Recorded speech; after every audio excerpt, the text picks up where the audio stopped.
Waiting. Yes. Okay. I can't, Erica. Welcome to the podcast. Hey.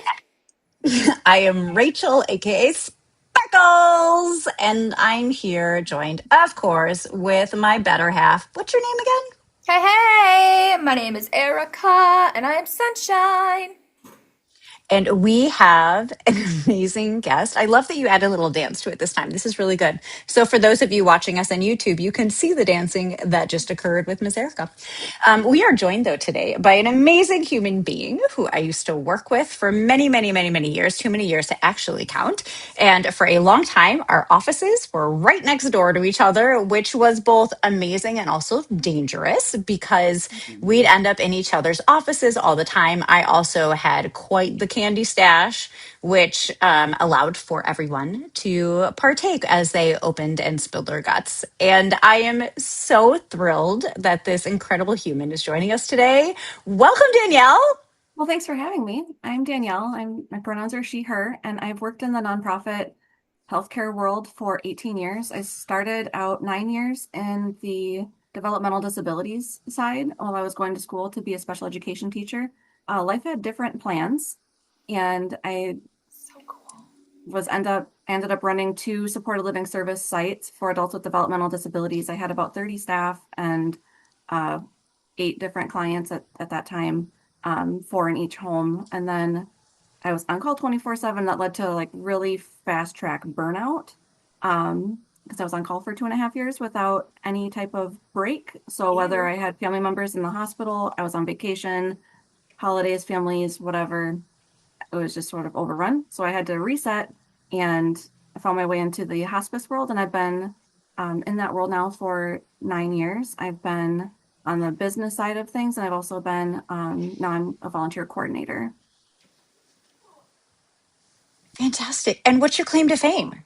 That's My claim to awesome. fame. Um, I don't really have a claim to fame. I know You you. put up with.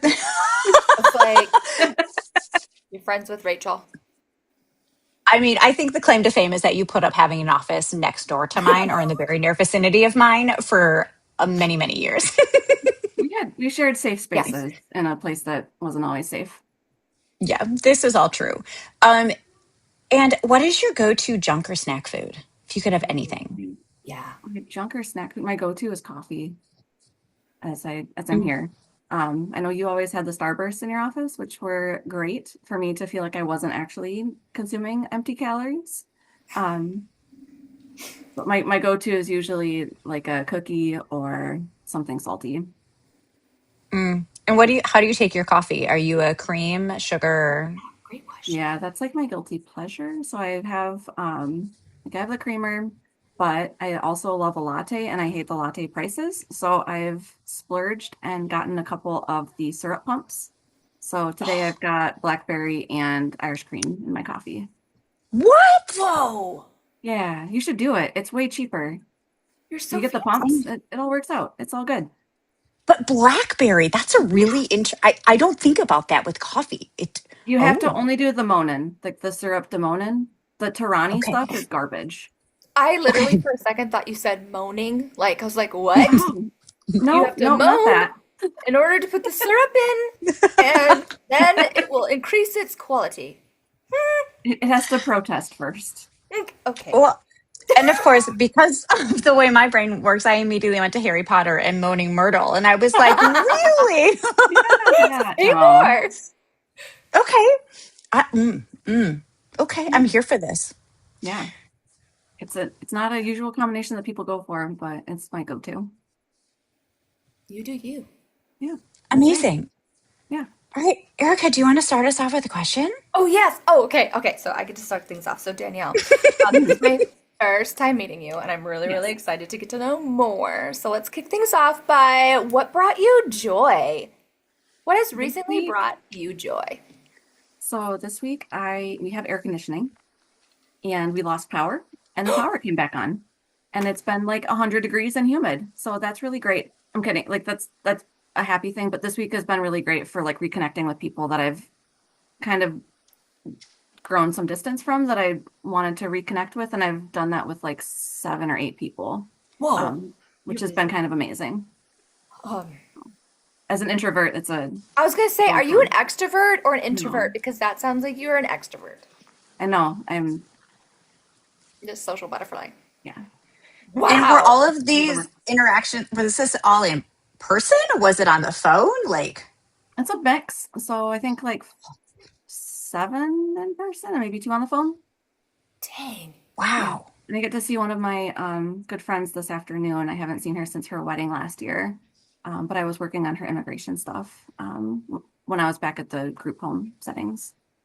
So I'm excited to see her. Okay, so I follow-up questions. How do you define haven't seen in a long time? So I saw one of my former coworkers on Wednesday at an event that I had not seen in 17 years. Oh, So wow. that was the most. That was like the longest length of time. I saw one of my former board members that I hadn't worked with or seen since like 2016. So it's like 10 years. And then I saw our former board president that I used to work really closely with too at my old job. That I hadn't seen in probably 3 or 4 years. I hadn't seen him since no, I had saw him last year because I went to his wife's funeral. So yeah, so it's been, and then reconnected, with just people, and it's just been good. I'm also, ready for some alone time, and that's my usual escape into the woods time with my dog. Oh, So I yeah. love it. If you hear snoring, that's her. I don't know if it's coming through or not, but she's behind me sawing logs. That's Rachel's job. I don't know. I can't hear anything. Okay. No, I don't hear it. I also one of my cats has just come over, and so you may hear some very loud purring, right? Okay. Because this is just yeah, this is normal. This is how Yeah. we do. Oh, now the cat's walking all over. Okay, Perfect. amazing. So you want to know what's brought me joy this week, Erica? I do. Okay, super silly, but I also believe that the things sometimes that bring us the most joy can be the smallest things, and they don't have to be anything big. And for me, honestly, my joy is in editing our podcast because I get into such a flow state and I'm so happy and I can see the change and I can feel that sense of accomplishment with something really simple and really little. And I'm like, yes, yes, let's go. And honestly, it's silly, but it brings me a lot of joy. So Erica, how about you? I love that. Real short, my raspberries are ready to pick in the veggie garden slash fruit garden. And I don't know if anybody's seen the reel on social medias lately where they are utilizing a excerpt from Forrest Gump where Tom Hanks, who plays Forrest Gump, is looking at something, and I can't remember. I should have looked at this before and prepared a little bit more. Is looking at something, and he like goes, ha, ha, ha, because he just accomplished something and was shocked that it actually worked. That was me in my garden yesterday, and I was like, fruits and veggies are producing. Oh! And I got so excited. And then I picked the raspberries and I ate the first raspberry of the season, and it brought so much joy. That's what I got. I love that. I'm excited today. I'm going to go over to see my dad this afternoon, and about like my brother and family are all coming to town because it's 4th of July weekend here when we're recording this. Yep. And of course, his vegetable garden is huge in the backyard, and I cannot wait to see it and see how things have grown and see if there's anything that I can sample because it's real. It's very real. And it's like next level garden. Oh Next my level. gosh. He Let's showed me go. pictures and I was like, ah, like it requires a panoramic in order to get all of the garden in view in It's regards to pretty growing. special. Like it's crazy. It's crazy. So I mean, little luxuries, right? Little joys. It's amazing. Okay, so we've talked about joy because there's so Yes. much joy, but also, as we know, Danielle, it's not all sunshine and roses, even though we want it to It's be. fine. It's So, fine. what is a challenge that you've recently overcome? Well, the challenge, I know I sort of talked about it a little bit earlier, but like the heat, I am very much lacking in like effective heat regulation. So for me, it's been just trying to stay active without like passing out or dying in this heat. Um, so I the other day I was like on like a 45-day streak of like hitting like my step count and I was short and it was like 11:30 at night and I just started pacing up and down the driveway because it was finally cool enough and I was like I need to work in the morning, but I also need to move and I need to stay active because so much of a lot of like what I do is very like sedentary. And so like getting in the movement is super important. So I was kind of unkind, and so I'm kind of gonna jump ahead for a hot second, Rachel, into the parenting fail with my Yeah. dog. Yeah, So she was sure. ready to go to bed, and I'm outside, kind of like tugging her along behind me, and she kept like trying to get back to the house. She's on a long leash, um, and just kept trying to make a beeline. I'm like, no, we're walking, and the driveway is not short. It's like a almost a half mile long. So I'm just sort of trucking each way a couple of times just to get in the movement. So that was my challenge for the week is just trying to stay active in this. I'm not And a fan of the actually, gym. So well, and actually, the thing that I wrote down as well that was my challenge for the week was the heat and just trying to stay hydrated. So, I was doing, so for context, right, we are in this amazing heat wave where the highs every single day, not the heat index, but the actual high temperature has been in the upper 90s. And it's just been awful. And the heat index has been well over 100. I know, Erica, you said that it's been similar for you in Minnesota. Like, we're just, Hmm. whew, we got a heat wave, right? Like, that's just where we're at. And so I was in a facility this week, and it's a facility that I absolutely adore going to. And I get to do a group, some with their adult day people, also, excuse me, some memory care people as well.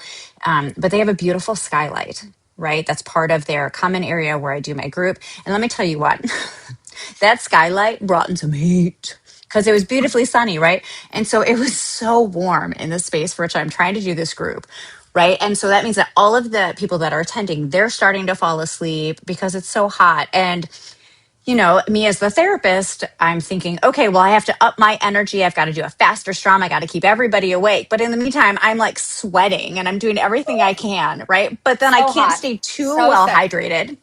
Right. But the problem is the more hydrated I am, better hydrated I am, the more I have to pee. And so I'm like, I have to be strategic about how do I do this? Because you have to be, this is real, right? As one of my former therapists and interns and students said, singing is thirsty work. So you have to be intentional about when are you taking in fluids, right, Erica? It makes Yes. sense. So yeah, the heat this week. This has been awful. Thankfully, it's supposed to break this weekend. But Erica, what has been your challenge? Okay, well, we're going there. Sleepwear. Sleep. Okay, yeah, let's go. So, as some of you individuals who are experiencing perimenopause, you know the struggle and the challenge. And for most of my life, I have always been a pajama pants and pajama t-shirt kind of person. And oftentimes my feet are so cold and my hands are so cold. I might add a sweatshirt and some thick socks. That has been most of my life up until 6 months ago. I don't know what happened 6 months ago that all of a sudden pivoted things, but it happened. And now I have been on this mad hunt for, I never realized how much texture mattered for my body now, but it does now. And, I have been on this journey to try to find sleepwear that I feel comfortable with, that can accommodate for the night sweats, and I don't know, somehow mask the unidentified smell that I'm growing accustomed to now because I go to bed smelling one way and then I wake up and I'm like, what is that? Oh, it's me. Oh, okay. But I overcame that because I was recommended by my pelvic floor PT. Shout out to you, Jenny. um, who recommended this intimate store called Soma. And in the wonderful state of Minnesota, we have one of the largest malls in the US, probably the largest mall called the Mall of America. And in there was this very store called Soma, Soma. And I went in there kind of a little nervous, but then I'm such a touchy-feely person when I go into clothing stores that if it doesn't feel right, I'm not going to buy it. Regardless of how cute it looks, I'm not going to get it. If it doesn't feel right, and if I get a sense that it's not going to wash well, no. So, all of you clothing designers out there, that's what we do, even though you already know that. So, I found two pairs. I got one pant t-shirt combo, and then I got another one that were shorts t-shirt combo. I have been wearing these pajamas literally religiously every night since I've purchased them. Well, I washed them first, but then That's I good. love them. I absolutely love them. They have worked with all of the unexpected night sweats because they don't happen often, but yet they're keeping me warm enough where if I do have a cold spout, I'm good. I'm good. And does it help with masking the unidentified hormone adjustment smell in the morning? I like to pretend that it does because I feel so good. So that's what I already got. It's a huge challenge in my life, and I'm going to ride this way for as long as I can. So, I mean, we do like a third of our life in sleep, right? So like, why not yeah, make it good? yes. I mean, I'm trying to make it, I'm trying to set myself up for success because I've heard stories about this journey, this part of Well, so. and if anybody from Soma who might be listening wants to help sponsor our podcast, we will gladly take that to be able Yes. to express how great it is. And I'll take notes. So I will be going back to that store when I think about it and have the capacity to do so and to tolerate peopling. And I will go and get some more. So I'll report back. But yeah, so anyway, speaking of challenges, now we get to go into, well, I don't know. Rachel, do we want to talk about our kind of human fails? Because Danielle Yeah, I kind of went rogue. Sorry. already talked about theirs. I mean, I think we should because I do have a pretty good one, Ooh, actually. yes, you go first So, then. Okay, yeah. okay. So, any parenting fails, furry or human? Yeah, okay. Let's go. This one actually was not me doing the fail. I mean, okay, sometimes as a parent, things come out of our mouths, and I don't know if we always think before we speak, right? And it's kind of fun. So, This is gonna be all good. right, this is great. So we're Okay. sitting out to dinner, and we're doing our thing. We're in the process of eating. My daughter wants some salad, so we give her some salad. There is, various different kinds of lettuce in there, vegetables, everything like this. So my daughter looks at a piece of red leaf lettuce and she goes, "Huh, what is this?" Puts it in her mouth, starts chewing before my husband is able to answer, right? So he pauses for a moment because he's got great timing. And as she's already chewing it, he just goes, "Poison." And she just stops chewing. She goes, "Oh." And then of course I start cracking up and I'm like, "What? What just happened?" So she was kind of afraid of eating salads there for a while. She's come a little bit back around, but it was a pretty great moment of, well, these are ways to, well, I mean, my kids will be in therapy. This is a known thing now.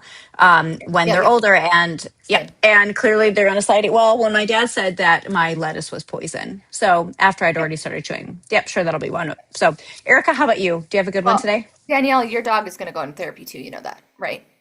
Like, it's just gonna happen. Yeah, I You're mean, gonna she's need already dog on therapy soon. Prozac. Like, yeah, see? This is what we do. This is what we It's do. fine. This is But you so know what? ironic. We do it really well. Yeah, we're Yeah. pros. This Hmm. is so funny because Rachel, I also have one to share about the man child in my house. Um, which again, for you listeners, I do love my significant other most of the time. And there are a few times where I'm like, huh? Huh? Okay, so I messaged the man child, hey, you get to take you get to take our oldest to the orthodontist appointment, okay? You get to do that today because I get to work and you scheduled this appointment, so you get to take them. You get to take them. And I kid you not. I am in a session. I'm actively treating a client. My phone is blowing up from the man child saying, "What time is it?" When I've already text messaged the time and the location, okay? Time and location. And I can't answer because I'm actively treating someone. So I'm seeing this series of events unfold.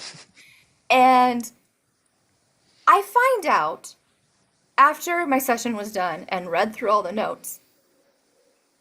So we went to the chiropractic office and they didn't have an appointment set up for our mini human. And then I got a call from the ortho appointment, and I don't understand. Next time you decide to send me on a wild goose chase, That he scheduled? I heard that right. make sure you're more specific.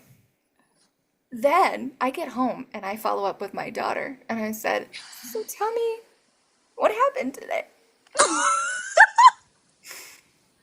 And somehow the man child confused because she had sprained her ankle like a few days earlier, that I had magically created a chiropractic appointment for a sprained ankle, which typically I would actually set up an appointment for the primary to get the referral to have the insurance cover the chiro.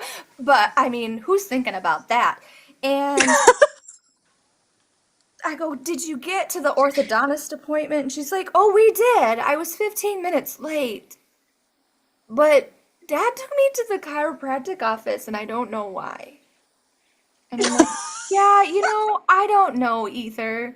We're just going to let this one go. I'm just going to let this one go." So we all know, listeners, who was the one that did the parent fail. And I did my best. The only thing that I could have done different is done a Google Map pin drop of the exact location. And that was the link that was going to be clicked on. I don't know, friends. I don't know. I really don't know. I really don't know. And that's one of many stories that I will sprinkle in. So get excited. I love that your daughter's like, yeah, I don't know either. Oh, she's used to it. She's used to it. There are so many things that the man child has done where both of my kids both of my kids have been like, "Daddy, where are we?"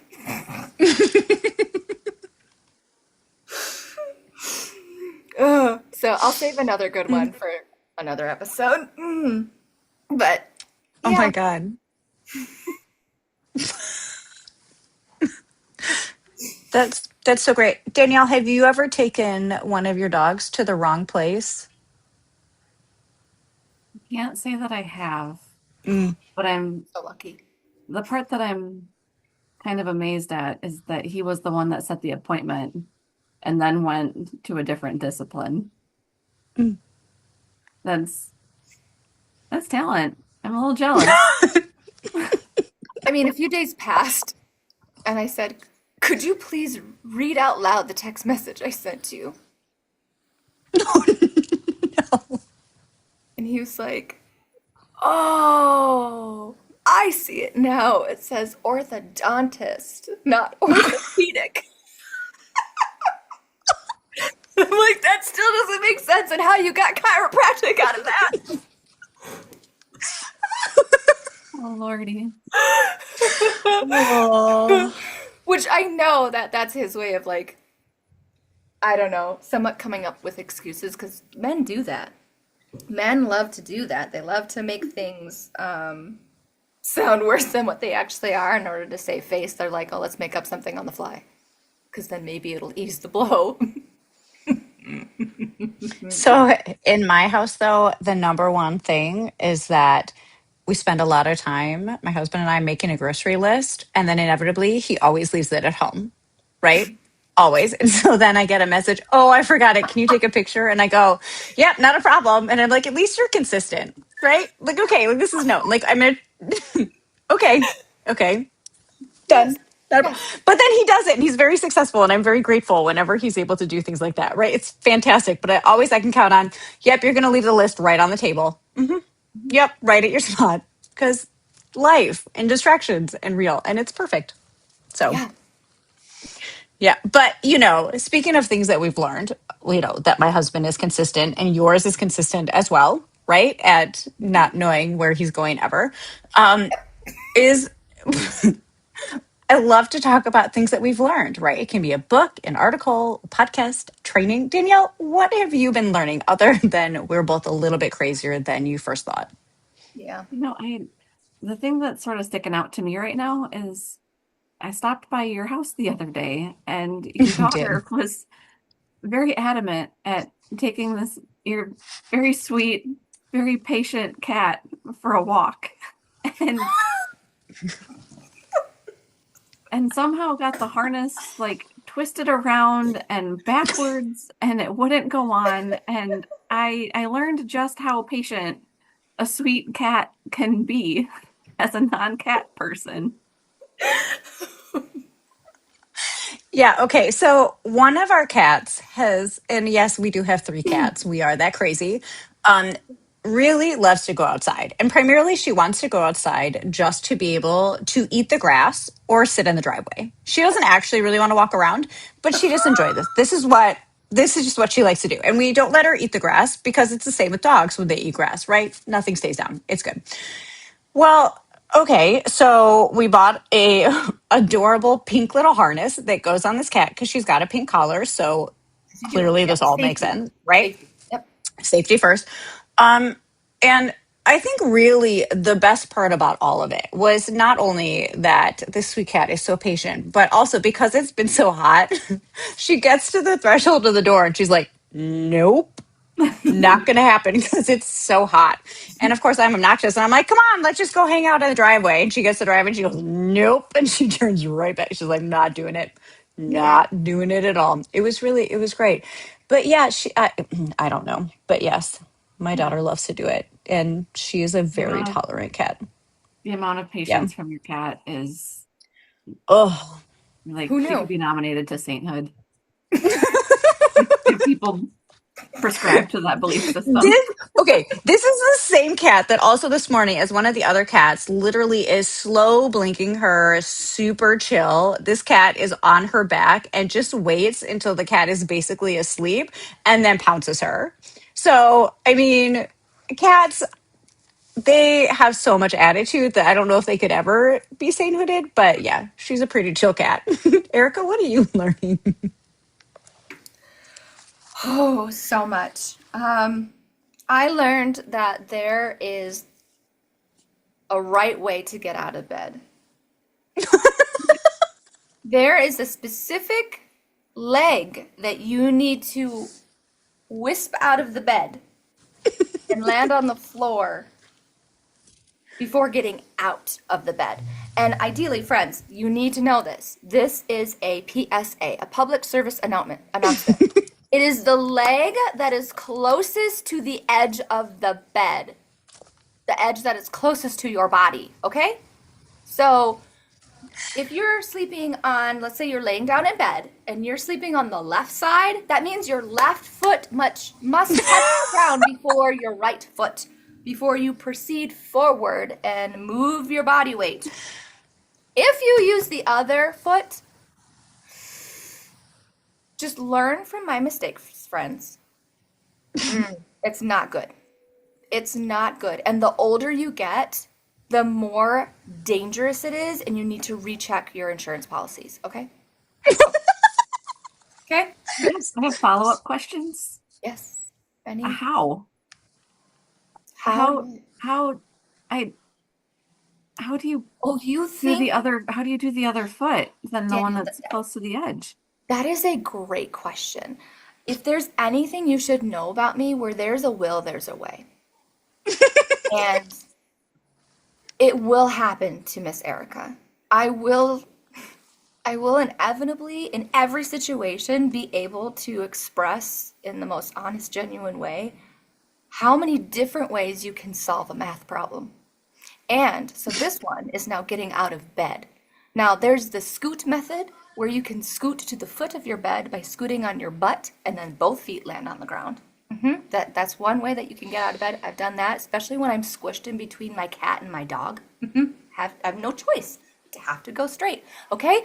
Then there's this method where you're trying to avoid squishing your cat, which is what I tried to do in this situation. So I did this kind of rollover maneuver and used my right foot to get out of the bed and slick down the side of the bed, but I didn't want to run into my nightstand, which inevitably I did. So I tried to twist to my right while my right foot was on the ground and not my left, and I'm like, this isn't gonna end well. No.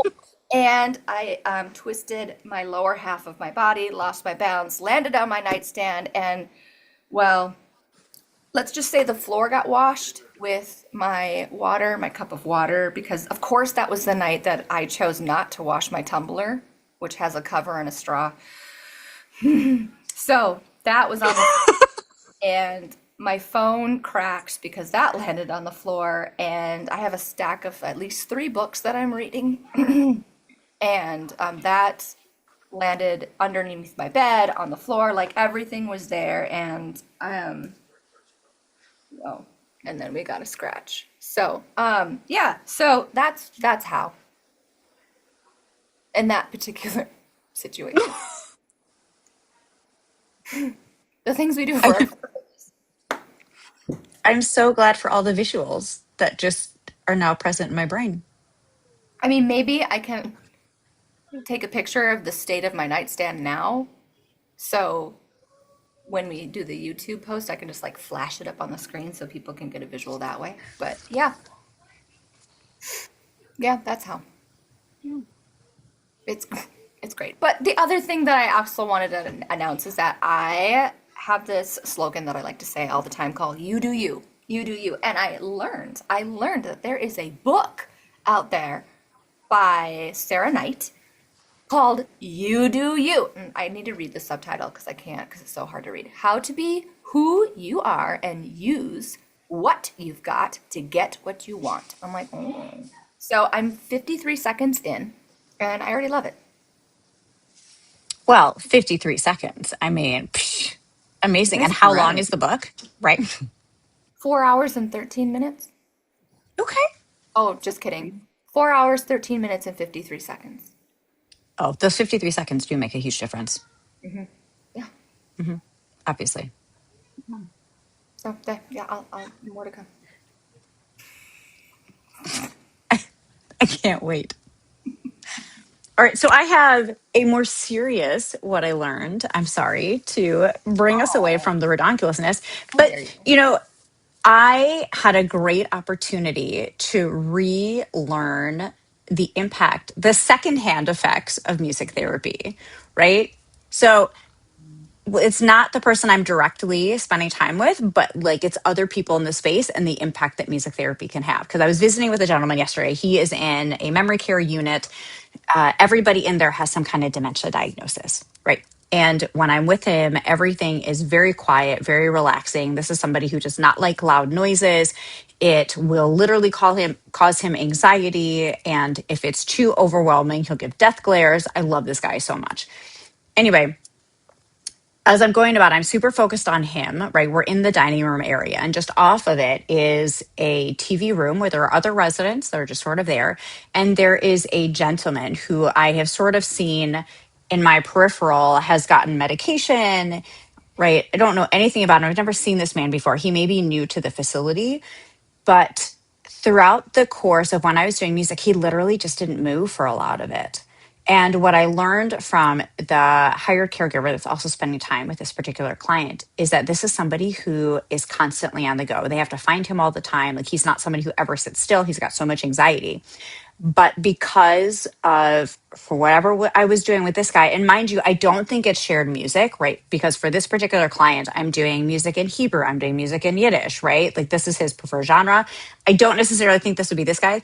He was completely still. And at one point, the staff asked him to sit down, and he ended up sitting down, but he stayed put. And it was like the most still that this guy has ever been.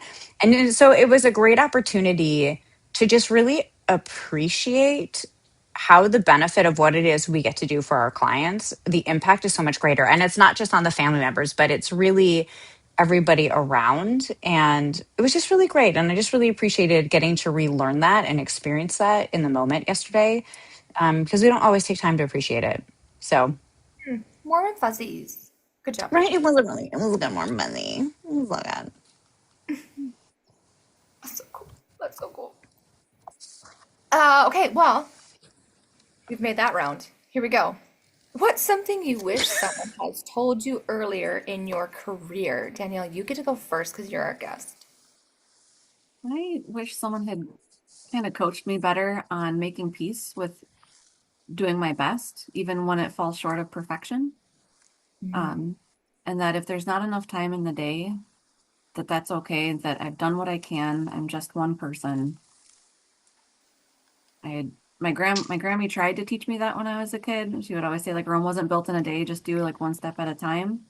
Um, but it's something that, it's easier said to someone than actually like ingested and taken up. So that's something I really wish someone had told me earlier is being okay with the imperfections, being okay with I've done my best for the day. I've got a clear conscience. I can go.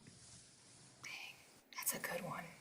Oh, That's a really good one because, yeah, I feel like so many of us are perfectionists and we want to be able to do things to its fullest.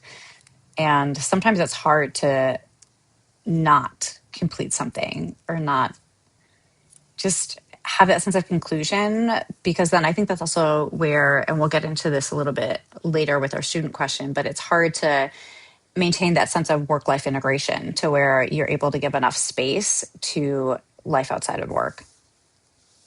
yeah. Oh, that's good. Rachel, what's yours? Ooh, okay, ready? This is a quote that I took from a book that I referenced in an earlier episode, Misha Brown, Mm. Be Your Own Bestie. Um, and the quote is, self-care is not selfish. And then I will add to it that it also doesn't have to be a big thing. I think this is something that, especially when I was young in my career, I made it up to be that self care, which is promoted everybody, you must do self care and it has to be self care. And the reality is, well, self care can mean so many different things and it doesn't have to be a big deal. And also, that it's okay to take time for you and it's okay to do the things that you need to do. And it's not taking away from anybody else by making those moments of self care a priority. Because so often, I think, especially when you're in the kind of field where you give and give and give and give all day long to everybody else, we forget to take care of ourselves. We put ourselves last. We do all the things so that we are at the end of everything, as sort of an afterthought. And the reality is, we are not going to be able to take care of the people and like that are we're charged with taking care of if we don't take care of ourselves. And so that concept that self-care is actually a gift that we give ourselves and that it means that we can sustain and continue on the great work that we're doing. Yes. So there you go. Oh, I love this. So Oh, okay. often up on a So, pedestal. what? Self-care is so often up on a pedestal. Oh, yeah. Oh, absolutely. Right, because we make it a big deal, and sometimes just taking like 2 minutes to breathe can be the greatest self-care you're going to do, and it's not a big deal. Yeah. Right, self-care is every day. It's not an exception. I love Okay, how that. about you, Erica? Tell me everything. Okay, well, I like how we have this kind of theme going on. I wish that somebody would have told me earlier in my career, and I don't know if we've said this one already, is that your music therapy sessions don't always have to have music playing the entire time or have a music element associated with it for the entire session. Mm, The moments where there isn't music or silence or an opportunity for the client or the individual to be able to express themselves in different ways other than an instrument or through lyric analysis or through some other approach or technique that we all know very, very well as music therapists, is probably one of the most golden moments in therapy sessions. I mean, that's when the magic happens. I mean, sometimes there's just so much more power in the silence than there is actually in the music, and just sitting with whatever it is that is happening in that moment and not interfering. Because sometimes I find that, I don't know about for you, Erica, but sometimes the most profound thoughts and epiphanies that come from a client come after that moment of silence where you just let them be. And then all of a sudden, there we go. Absolutely. Yeah, 100% agree. Super cool. That's all I got. It's so good. So good. Ooh, ooh, ooh, ooh, ooh. Are you ready for a student question that I kind of hinted at already? Yes, yes, yes. Sure. Okay, so some of these questions that we have gathered have come from a presentation that I did at the last regional conference for music therapy. So, also, those of you that are not music therapists, the field of music therapy, the national organization, the American Music Therapy Association, is broken down into 6 regions. We happen to live and exist in the Great Lakes region, which Yeah. consists of 6 different states. We That's have Wisconsin, Minnesota, Michigan, Indiana, Ohio, and Illinois. And together, we come together once a year for an in person conference. we try. So at this conference, well, we have pretty consistently, other than the joy that was, hardcore COVID, COVID. I don't even know words. Or Again, so cola, good at it. that works too. Well, I mean, anyway. Um, One of the sessions that I had the opportunity to present on was in conjunction with another music therapist, and it's part of the work that I am doing with strategic planning for the region. But it was focused on students and demystifying the whole music therapy internship process. And so we had a lot of students that asked a lot of great questions about music therapy internships and professionals and all of these things that they're worried about and their fears. And then we were able to answer it. So one of the questions that came up from this presentation is, get ready. How do I maintain boundaries and avoid burnout early in my career? Which is so universal. So, Danielle, as somebody who has referenced this concept of burnout because you were pulled too thin and on Yes. 24/7, what are your thoughts? Yeah, so I've taken quite a circuitous route to learning on how to maintain and have and hold healthy boundaries. And now I am not going back. I consider myself to be a recovering people pleaser. So sometimes we slip up as recovering people pleasers might do. But I think that's often a common trope with anyone who's in any type of human focused care profession, whether it's music therapy, any nursing, healthcare side of things, any direct care work, social work, anything that is caring for people is going to be in that role. Throw in doctors as well. And I'm missing a bunch of people, I'm sure. But um, what ends up happening is that we, again, sort of going back to being okay with just being one person and doing my best, maintaining that the scope of what my role is within the amount of time that's allotted to dedicate is really the only way that we can move anything forward in any type of meaningful way. So if we're trying to solve like systemic issues, not that can't be solved at an individual level. That's impossible. We can do our little bit and we have to make peace with that. We have to say, okay, I've done my best, I'm leaving it there. And then it's also to understand too that boundaries are kindness. And sometimes the nicest thing to say to a person is no. Yes. Oh, It's it's not coming the what really gets to me is working, sorry, I'm stumbling over my words. I haven't had all my coffee yet. I've only had like this much and it's I've all got good. two. But um what ends up happening, I think, is that people get so caught up in trying to be the hero that they end up being a flash in the pan. And that's like all the intentions are great, but it ends up being like functionally useless if you are going in both feet, no safety net, no guardrails. You burn. I had to leave my job of 9 years that I loved with clients I'd taken care of for 9 years because my doctor told me my job was killing me in my annual physical. She said, if you don't leave your job, it's going to kill you. I miss my clients. I got to reconnect with some of my former colleagues this week that I hadn't seen in years. I loved the work. If I could go back and make a living off, doing that work that I was doing, I would go back and be a direct care worker, hands down, any day of the week. That's what I would do. Um, the systemic issues are there though, and they're real, and it's not up to one person to solve it. We have to organize and sort of find the scopes of what our roles are and stick with it and know when to reach out for help.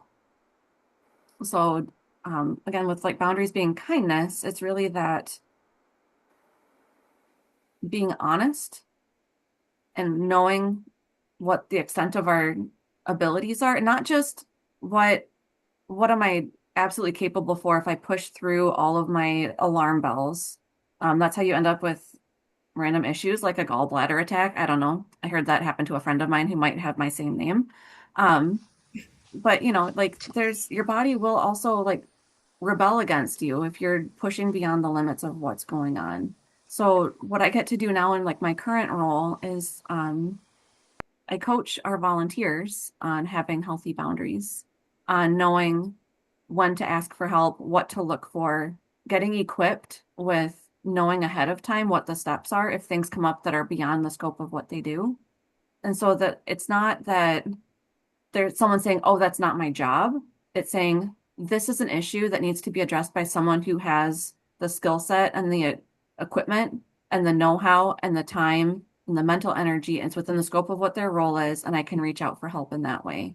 So if you're going into like a music therapy session and they're having concerns about finances, that's not a music therapist's job to take that on to help with budgeting or applying for Medicaid or Medicare or insurance or things like that. That's the job of the, music therapist is to think of, okay, that's an issue that's real.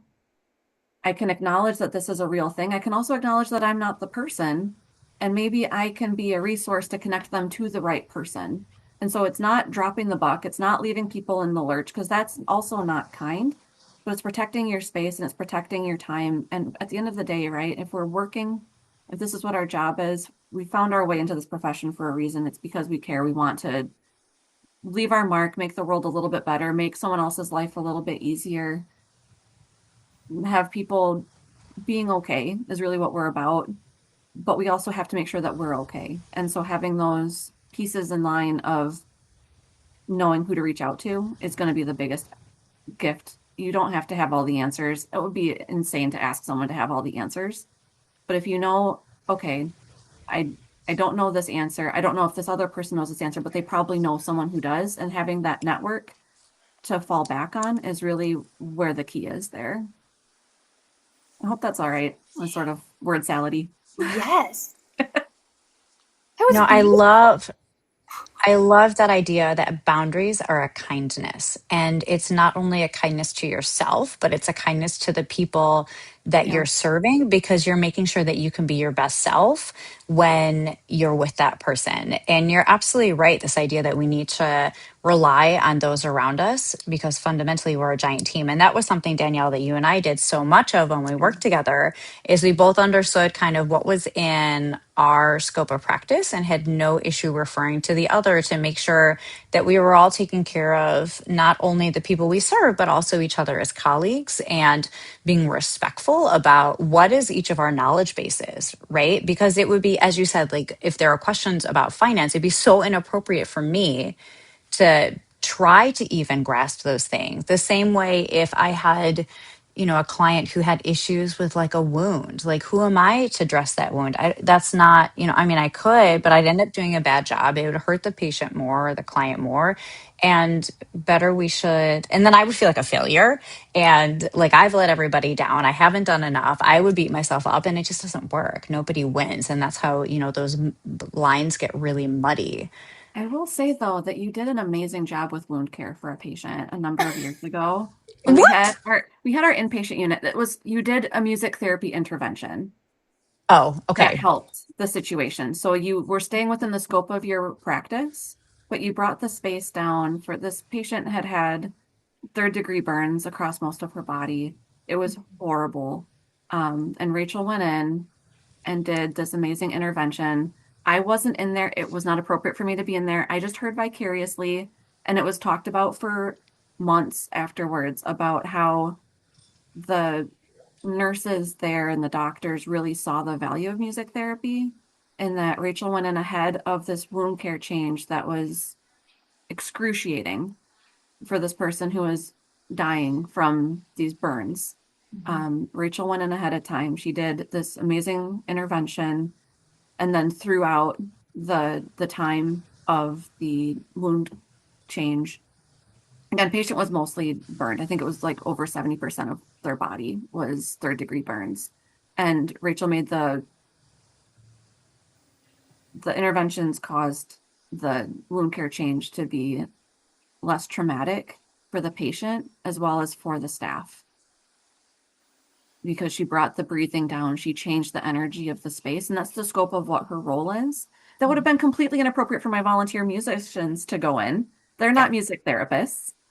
And we have this like great understanding too of if my music therapist, my music volunteers have a therapeutic effect, that's a happy accident. They're not there to do music therapy. They're not board certified music therapists. They're there just to share music. And so having the intervention, the goals in mind with music therapy is really what the scope of that role is. And so we never competed in our roles because we respected what each other's discipline was. There wasn't any territoriality there. It was just this is what my wheelhouse is, that's what your wheelhouse is. This is who our patient is. How do we best support them? This is who our client is, or whatever terminology is being used. How do we best support this person within the scope of what each of our practices and work together in finding that way? So, sorry, Rachel, And I I just think, put you right on blast. no, Procedure that I support do. for the win, Rachel. I know. Actually, it was a beautiful situation where this particular woman, I mean, it was a horrific situation. I mean, it just heartbreaking. And I'm pretty sure that I ended up being there in the room with that particular patient for several hours, I want to say, possibly. And she ended up passing away actually throughout the course of the treatment because the burns were so intense and she was in so much pain all the time that she was Might have able been to shocked. relax. Yeah. And yeah, the end result was that she had this beautiful passing where she was pain free. And I mean, this is the things that when you work on hospice, where I think it is even harder to maintain boundaries because you just want to take care of and give everybody their everything at the very end of life because that's what they deserve. It makes it a lot harder to maintain those professional boundaries. And then part of that as well is, and I think one of the greatest challenges when you're in this kind of profession is the emotional boundary because it's so easy to want to take in all of those emotions and all of those feelings such that it's all internalized so that we're completely exhausted and just done because we're holding so much. And I think this is something that you sort of learn how to do if you sustain in this kind of field is how do you maintain that emotional boundary? And I don't even know how to describe where that develops or how that develops, but it's something that just sort of happens where I think some of it probably comes down to self-care practices and are you like, filling up that cup and taking care of yourself. But this is a definite challenge and something that I would train students with all the time. How do you maintain that emotional boundary so that you don't take it in? Because if you take all of that energy in, and really, I think no matter what population you work with, it's going to weigh you down. And, burnout is an issue, especially in the field of music therapy. And I think across the board in any of these helping type professions, um, because we feel like we need to hold everybody's angst and energy and trauma, and we don't let it go. So I don't know, Erica, what's worked for you in terms of, maintaining that emotional boundary? Honestly, echoing everything that you both have said, you hit some really good points. And the only thing that I could probably add is emphasizing how personally I had to do a lot of work defining what boundaries were for me that weren't over accommodating or editing myself for others, if that makes sense. That was the biggest challenge for me. And once I learned how I define boundaries that help me, and again, it's not something that everybody has to accommodate for you. It's literally the expectations that you set up for yourself in order to protect yourself, in order to keep yourself self or sane, and also to keep yourself regulated. At least that's what it acts like for me. And then it's also kind of a way for me to be able to identify when I do feel overwhelmed, when I do feel these moments of dysregulation and moments that really activate me or not activate me. So it can be highs and lows. Regardless, it's things that drain me, things that really contribute to the need of additional self care. So that's what's worked for me. And I do want to give out a plug because, Danielle, you are so right in how I can't even imagine how scary it was to hear from your primary or a doctor of some sort Yeah, it's my that primary. your job, what you were doing at the capacity Mhm. that you were doing it at that time Mhm. was killing you. That is Yeah. so dramatic. That is, oh, I can't imagine. Yeah. I can't I imagine. So there's a book that I hear the thought whole of when you thing. said that, and it's by Dr. Mate, Mate, with a little symbol above the E, Yeah. and it's called When the Body Says No.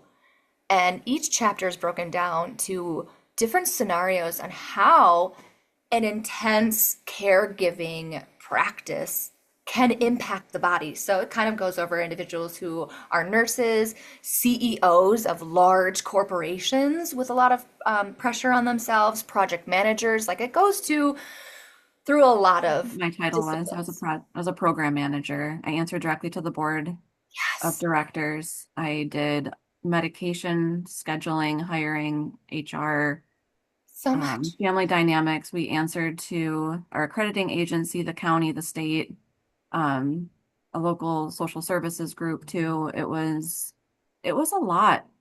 And the funding was not there. It was so broken. And Yeah. I would also say too that it's also boundaries are also showing up for your folks in the way that they need at that time as well. So it's being authentic, but it's also knowing when to leave your baggage at the door. So when I was doing caregiving, this was longer ago than I would like to think about, but I was I had three grandparents die on hospice services within a year. We were their primary caregivers while I was working and going to school full time. And showing up to work, I knew that my clients needed me to not be in that headspace, or it would be, not a good day for anybody.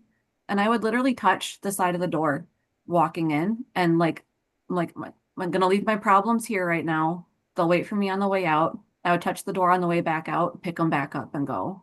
And it was one of those pieces of I'm not abandoning myself in that space, but this needs to be put on hold while I have this responsibility because these people deserve me at my best too.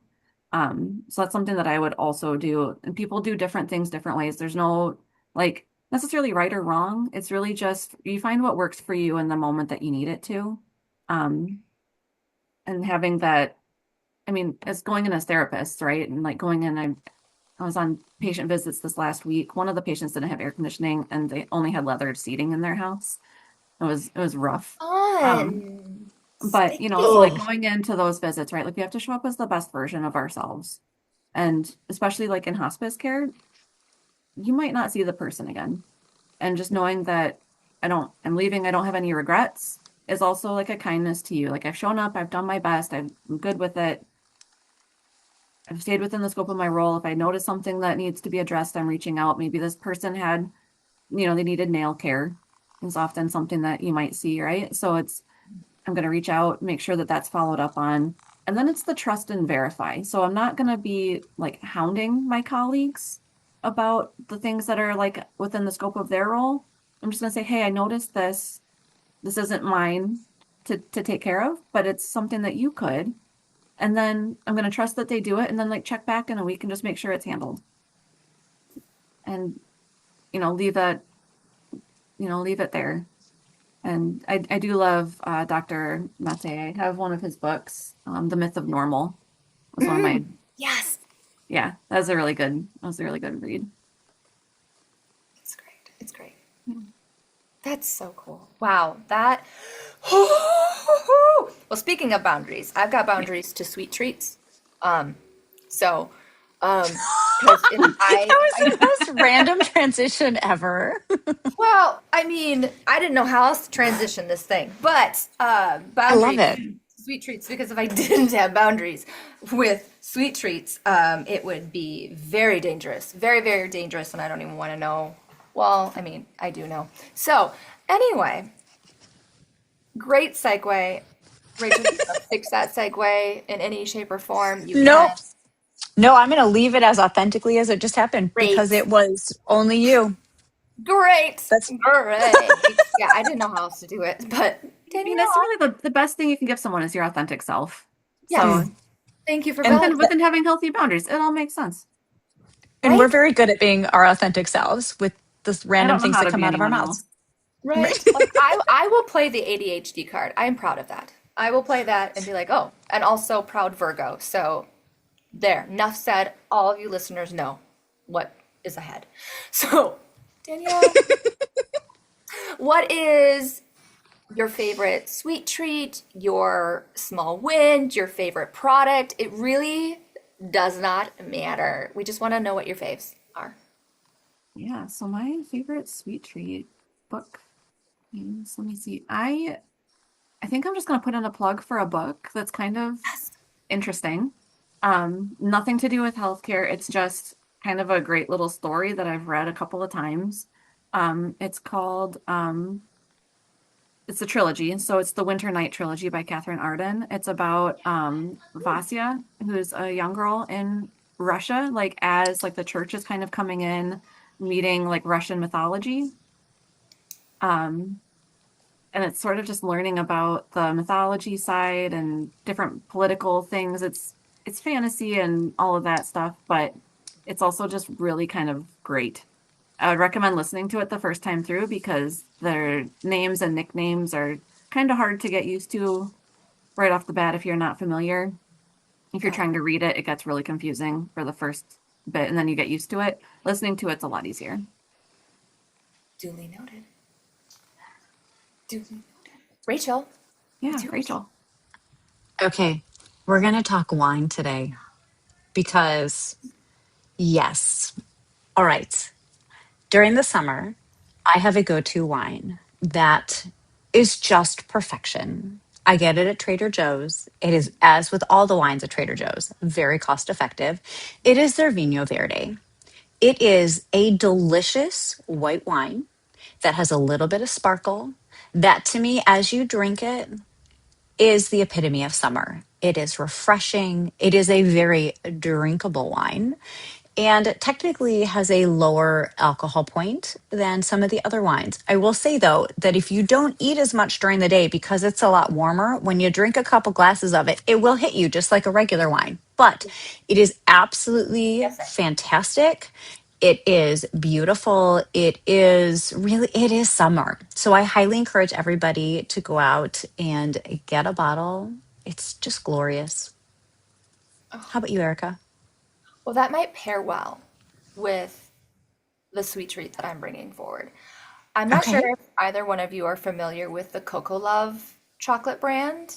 It's everywhere. I'm sure if you saw the You've logo, you'd be seen it. like, oh, yeah, I know that. And obsessing over the dark chocolate almond and sea salt chocolate bars because I really like Ooh. getting the fancy schmancy, not really, chocolate bars that are like 7 inches by 3 inches, or maybe it's 5 inches. I don't know. But anyway, I really love those because then I can just break them off into chunks. And they are just such a source of happiness for me. And I love that I can just take a square off and let it melt in my mouth. And it's great. And currently, it's almond and sea salt dark chocolate. That's That my sweet sounds treat. awesome. So Coco Love. That's Coco Love, and it's usually in a cursive um, font, and it has like XOXOXO underneath it. So oh, so much love. That's Yeah. amazing. And makes sense given that one of your other favorite things is chocolate covered almonds. It's just, yeah, this is right on uh, brand for you. yeah, yeah. So I know for me, my Vino Verde, it definitely helped me get through some positives and some celebrations for this week. But there obviously are things that we acknowledge that, as I said, life is not all sunshine and roses. And sometimes we have hard moments that we experience, and that's normal and that's part of being human. So, what are some things that helped you get through those hard moments this week? AKA, where did you find sparkles and sunshine in the challenges? Yeah. Go ahead, Danielle. I On Monday I went for a really good long walk with a good friend of mine, where we can just bounce ideas off of each other, um, talk through the hard stuff, talk through the good stuff, and it's really, as for being an introvert, having those people where you have that space of having that net to like spending time with this person or that person, like it doesn't feel like you're spending energy, like you're just able to be with them, you know what I mean? So that was really, really good. And then last night I got to meet my partner's niece for the first time. She is all of 6 weeks old. She is just over 8 pounds. She's a little nugget, and she's been practicing her voice. She isn't quite yet on schedule with everything else that's kind of going on. She's got her own routine, her own schedule, her own desires, all of those things, but she was pretty darn precious. So that was a couple of really good things this week. That is so sweet. Love that. Yeah. Erica, how about you? Okay, I'm just oogling and googling over such. They're just a baby. Okay. I together. Sparkles and sunshine. This might seem really, really simple, and I didn't realize it how much of an impact it had until after the fact. So that's how usually my sparkles and sunshine show up. And I recently heard a recommendation of how to help you sleep at night. There's clearly I am not getting enough sleep lately, friends, because that has been the topic today, or the running theme. And they mentioned that they shower via candlelight, and I was like, "What? I'm not doing that. That's ridiculous. I Absolutely do No, that. that's It's not for great. me." It's great. If you've got Yeah. migraines, best way. Oh, there we go. Yeah. We're great. Yes, if it works for I do the you, battery powered ones though, because I don't trust myself with flames in the house. that makes sense. That yeah, same. Anyway, I was like, I really need to get these reports done for a client and this documentation. And I'm like, okay, it felt hard because it was outside of work hours. It was late at night. I waited for the kids to go to bed so I wouldn't be interrupted. And instead of using regular lighting in my kitchen, I decided to, because I do my work at the dining room table, I ended up lighting a couple candles and used that as my light source. Obviously, there's the glow from my laptop, but then ended up powering through all of that documentation and got it done within an hour. And I loved it. I absolutely loved it because I've really honestly felt without knowing it that that candle helped me power through something that at that moment was like an easy hard. It was like a little hard. It was more like I gotta get this paperwork done. I know it's not due for a while, but if I get it done, then I'll feel better. So there was a little bit of that, of being able to complete the task, but it felt more cozier and easier when I had a candle next to me. It just seems so innocent and nice and comforting. So that's what I got. And there's so many amazing guided imagery things about candles melting, and like the melting wax is like your body's tension relaxing down. Mm, So I wonder if, obviously that yeah, had something to do with it. absolutely. Clearly. Duh, because Rachel said so. Right. And if I said so, it must be true. It must be true. And if you're interested in listening to melting candle meditations, you can always go to my website, gentlecaremusictherapy.com, where I have a set of 11 guided meditations for sale, including a melting candle. Anyway, I love it. why not plug? So, my sparkles and sunshine for this week is actually, it was a moment of self acceptance that was really great. So, one of the things for me that I've always struggled with and has been, I think, fundamentally at the core of a lot of my mental health challenges has been body image issues, right? Where I've just really struggled, and also having kids and everything changes. And it's really hard for me. It has been an ongoing thing, which I am trying to be at peace with, and eventually I'm going to get there. But I had a moment this week. It was on Wednesday where I looked in the mirror and I actually felt good. And I don't know the last time that has happened.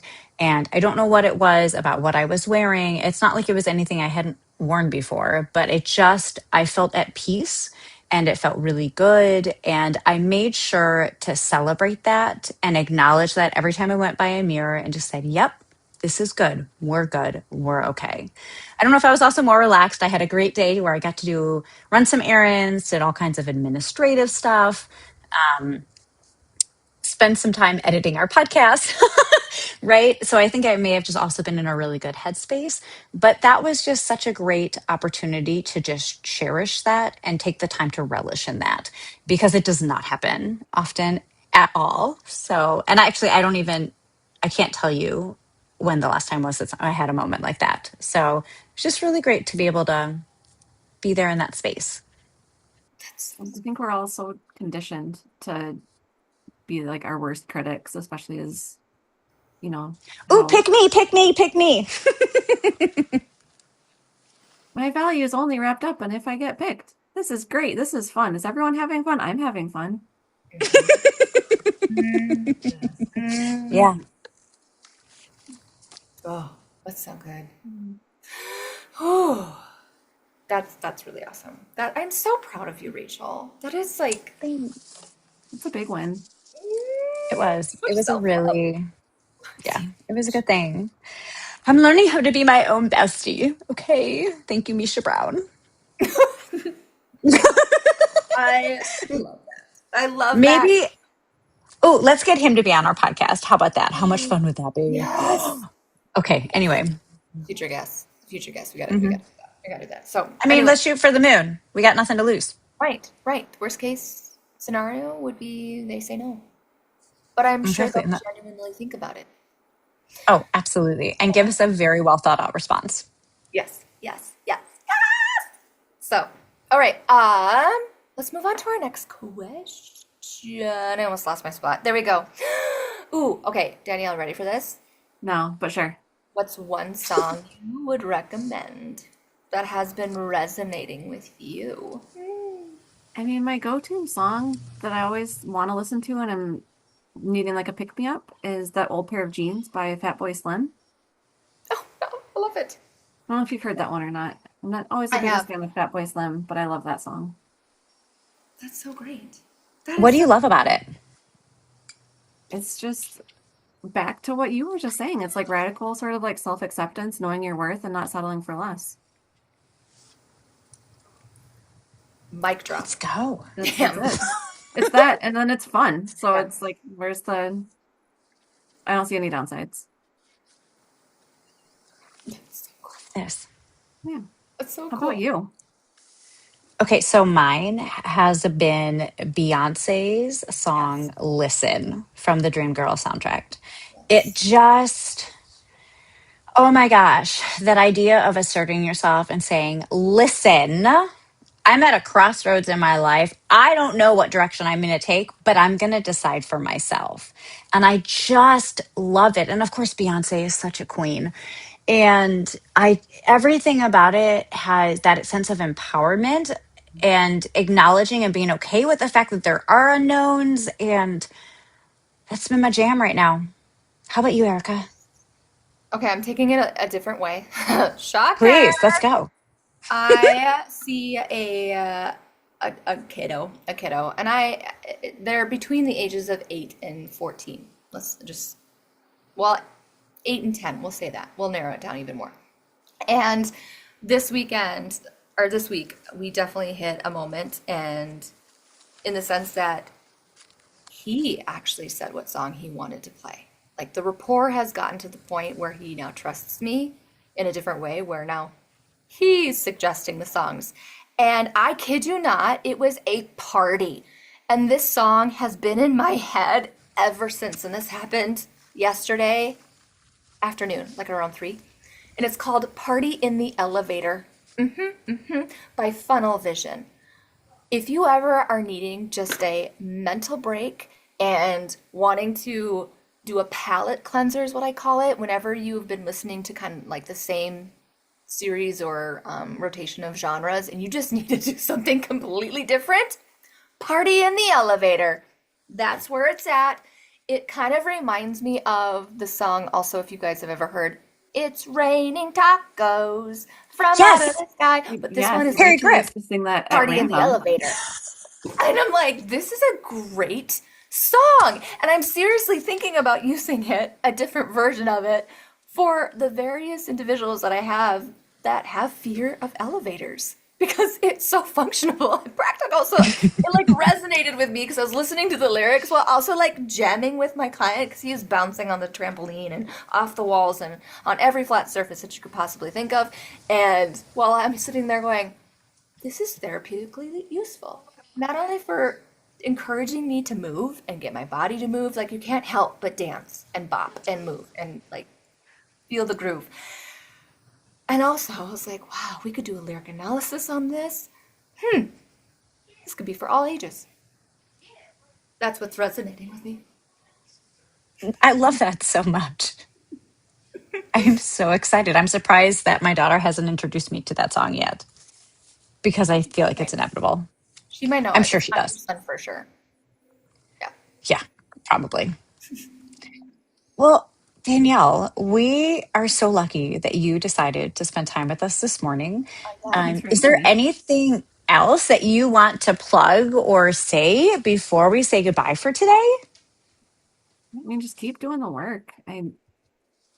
It's hard, I know, with music therapy that sometimes it's proving the value of the discipline in order to get your foot in the door in different places. And I know that that's hard and it's the constant, it's that constant grueling work.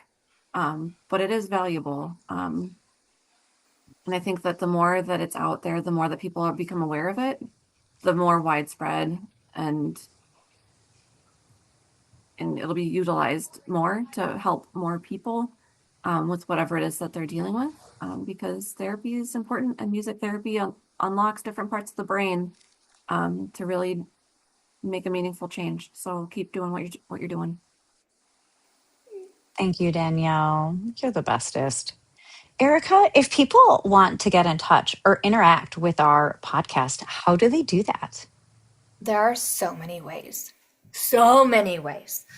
If you are wanting to listen, we are on all major podcast platforms. I'm talking Podcast Addict. I'm talking about, I don't know what the Apple one is called. What's the Apple one called? There's like a specific Apple podcast platform. Yeah, I think that's Sure, its we'll go name. with Yeah. that's that. Yes. And it's on Spotify, like you name it, we're on it. So find us. The other way that you can do it is that we've got a YouTube channel as well, where you get to see unedited raw footage of the Oh dear. episode. It's gonna be great. It's gonna be great, Danielle. You're gonna be fine. It's gonna be so cool. And so find us on our channel and subscribe. In addition, we are also on social media platforms like Facebook and Instagram. So those are the 3 ways that you can listen or see and or both. The other thing is that if you would like to be a guest on the podcast, we would love to have you. No questions asked. Well, there might be a couple of questions, aka what's your availability? But other than that, we would love to have you. If you are interested, you could either reach out to us on all the social media platforms via private message or comment on something. Yes, or you can email us at hello at sparklesandsunshine.net. I think that's about it. And if you know us Yeah, personally, just text message us. Okay. that's also true. And if you have a parenting fail that you would like to share, because we'd love to be able to read some of yours, or if you are a student and want to ask your own question, you can also send us an email. And what is that email again, one more time, Erica? It is hello at sparklesandsunshine.net. Perfect. Well, thank you again, Danielle. We so appreciate you. Until next Yeah. time.